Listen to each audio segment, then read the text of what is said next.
Shoot 'em ups are some of the most accessible genres in gaming history. It started back even in like the late 70s into the early 80s, and it's been going on even still to this day. It's definitely an arcade style type of game. A lot like platform games, they're very simple to play, but they can be very hard to master. With the PS1 having such a broad library, there's definitely shoot 'em ups that are definitely to be played on the system, a lot of them being ports from arcades to home consoles at the time, as well as standalone games made for the system as well. I've got a total of about 8 games that I chose from, and there's definitely more to be picked, but I thought these 8 kind of stuck out to me the most. A lot of these are arcade ports, and some of these are standalone games on the system that were made for the PS1, and I'm here to talk about these games, because these are some pretty good games that if you haven't heard about these games and are curious, well, you should definitely check them out, especially if you're a shoot 'em up fan. A lot of these too, by the way, can be pretty pricey. I mean, shooters in general are very expensive, depending if they're like retro or whatever they are. So, wanted to throw that out there, but without further ado, let's get started on this list of must-play shoot-em-ups for the PS1. Number 1. As I usually do with my lists, I had to start it off pretty strong, and Iander is a no-brainer if you're going to play one on this system. This game was developed by Square and published by Sony, and this game is definitely unique in its own way. First off, the whole game is in 3D, and it looks amazing when you're playing it.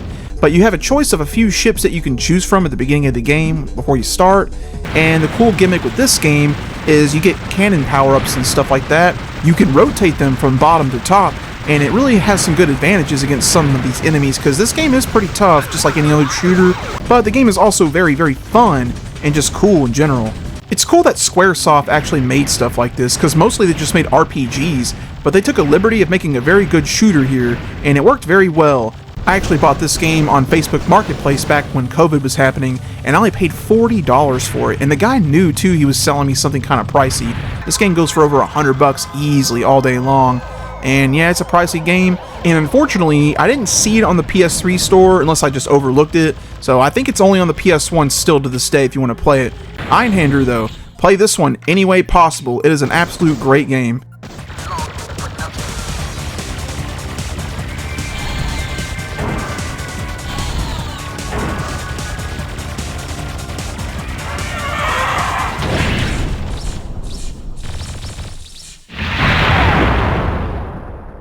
Number 2. Raystorm's a game that I've definitely played before a little bit of, and this game is also pretty cool because of how it works. It's actually a sequel to Layer Section, and I played that game on the Sega Saturn, and that game is also very good. But the whole thing with this game is you have your cool lasers and such, you have 2 different ships you can use, and also you can lock on to targets. Once you aim at them, you can launch these missiles, and they automatically seek the enemy. You can actually use this automatically, or do it manually, whichever preference you prefer. This game did get a sequel, Ray Crisis, and that's also a pretty good game. A lot of people definitely say they prefer Raystorm, but I'm sure there's definitely some Ray Crisis fans out there.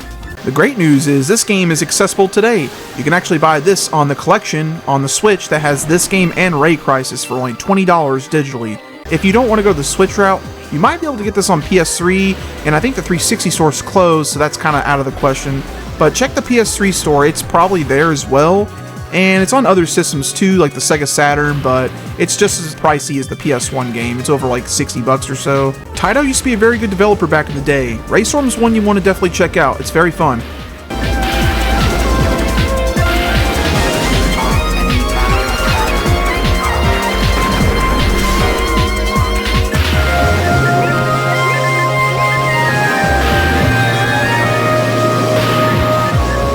Number 3.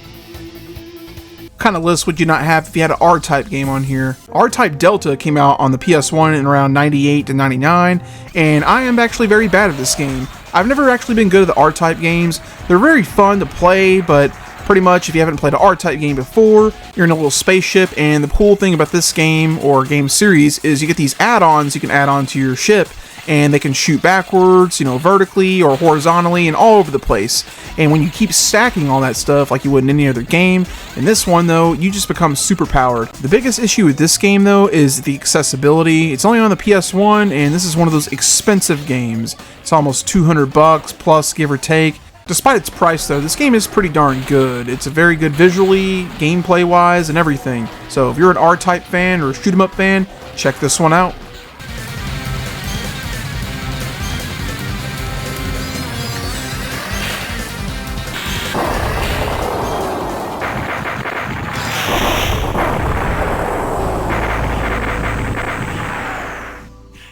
Number 4.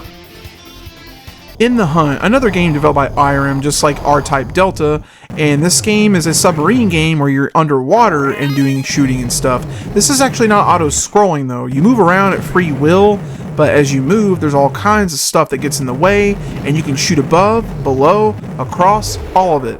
One cool thing this game provides, if you think it looks familiar, well, that's because it's actually developed by the same team who made Metal Slug, and that's pretty darn cool, because I can definitely see that. Like RType Delta, this game is freaking brutal though. There's literally nothing but explosions and chaos around you. You gotta be very careful with how you move, shoot around, all that stuff. It's fun, but man, this game is brutal. Unlike RType Delta or any of the R-types, this game is very accessible. You can play this on modern hardware on like PlayStation 5, Switch, possibly even the Xbox. Not too sure on that one, but this game's only maybe $10 or so. So if you want to experience this game and check it out, well, those are a very good way to do it, because the PS1 version and Sega Saturn are over $100+. So definitely would recommend that route. Definitely different enough than anything on this list to check out, so I recommend it.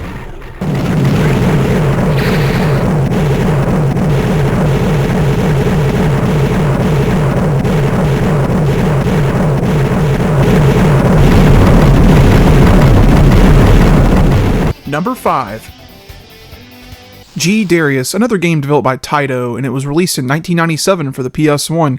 It's the 4th game in the series, and this one's pretty fun too. It's a horizontal shoot 'em up, and in this game, you have these orbs you can actually collect after you kill enemies, and you can stack them and upgrade all your stuff.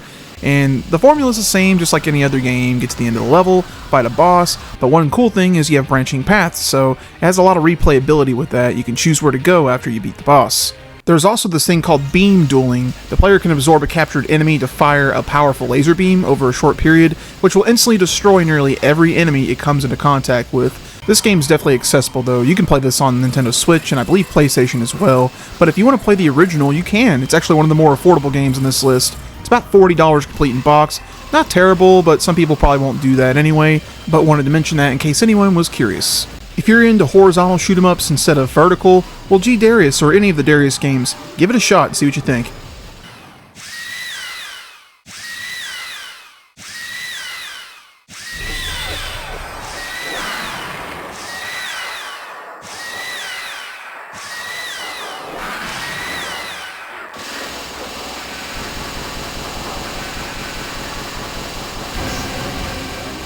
Number 6.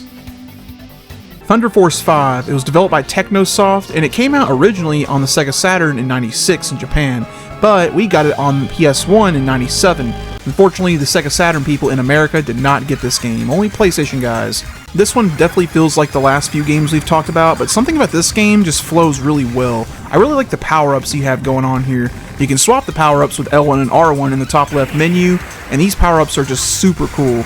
You have these blue seekers that you can use, and it's very effective, and you have a lot of diagonal shots too. I've never really experienced a Thunder Force game until I just played this for this video, and I gotta say, I thought this game was really cool. I definitely want to check the other ones out too before it, and then play this one. This one is a little bit harder to play. It was only on the PS1 in America, and in Japan it was on the Saturn and the PS1, so they all pretty much go for around $80 to $100, give or take, on all of it. So yeah, this one's kind of hard to get to, but if you want to play this and you don't want to own the game, well, you already know what to do, because you need to check this one out. This one's a really fun shoot 'em up.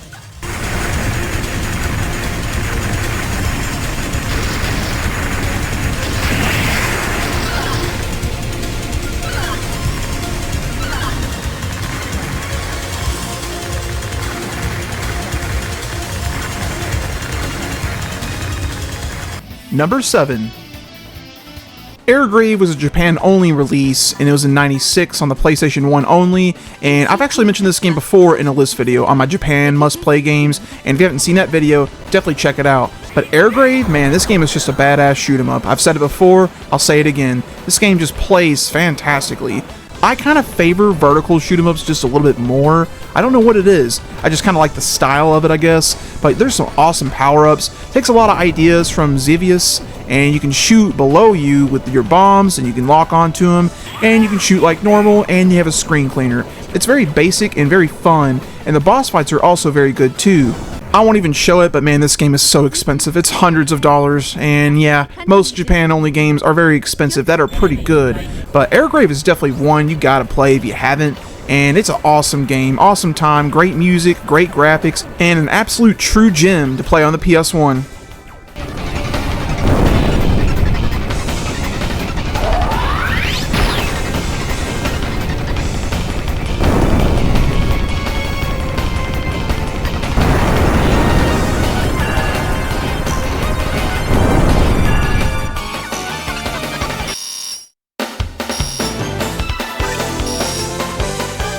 Number 8.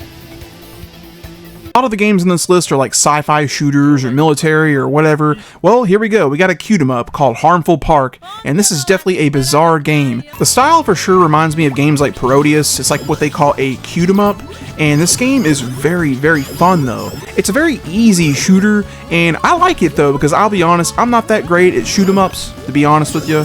But you know, I like games like Airra or Parodius, so Harmful Park is definitely up my alley. You get a lot of different power-ups though. You can cycle between them. You know, you can throw pies in people's faces, or you can shoot these like little boomerang things, or you just get like a little twin Gatling gun. I mean, the basic kind of stuff. This game is just so creative and funny. Like the whole game, pretty much, it looks like it's in an amusement park, and it's very colorful and bright, and the graphics just pop so well. I don't even need to say anything, but this is in the same category as Airgrave, but even worse. This game's almost $1,000. That's insane. I think it's actually one of the most expensive games on the console, and it only came out in Japan, so yeah, it's pretty rare and very desirable, because it's a very good game. Harmful Park is definitely one I've been wanting to play for many, many years now. I've heard about it back in like 2016, 17, I think.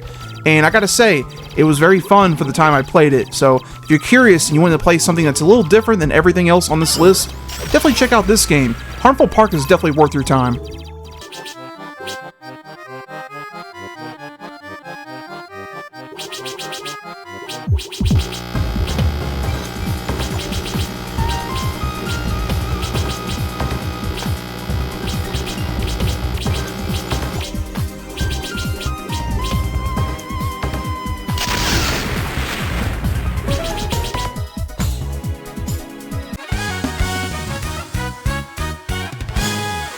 And there you have it. Those are 8 shoot 'em up games on the PS1 that you definitely need to play anyway and anyhow. I've been waiting a while to make a list like this because I absolutely love scrolling shooters. Even though I'm not very good at them, they're still pretty fun games to play for a little bit, and if you're good enough, they're not very long games usually. And it's good if you don't really know much about scrolling shooters or any other genre. It's always good to educate yourself too in learning more about a console or just games in general, games you may be curious about and definitely want to try out and see if you like it. I am definitely aware though that I probably missed a game that you probably wanted to see on this list, and unfortunately just didn't get chosen. These are the games that stuck out to me. As I usually make my lists, I just kind of go by experience and judgment here with what I think is good. Every game on this list is pretty good. I definitely want to hear your suggestions though, so if there's a game that you didn't see on this list that should have been here, or you think it should have been here, leave a comment down below, because I love suggestions and feedback from you guys. Thank you guys so much for watching this video. If you enjoyed this kind of content, be sure to give it a like. You got something to say? Leave a comment down below. And of course, you want to see more content like this in the future, be sure to hit the subscribe button. Thanks again for watching. Take it easy.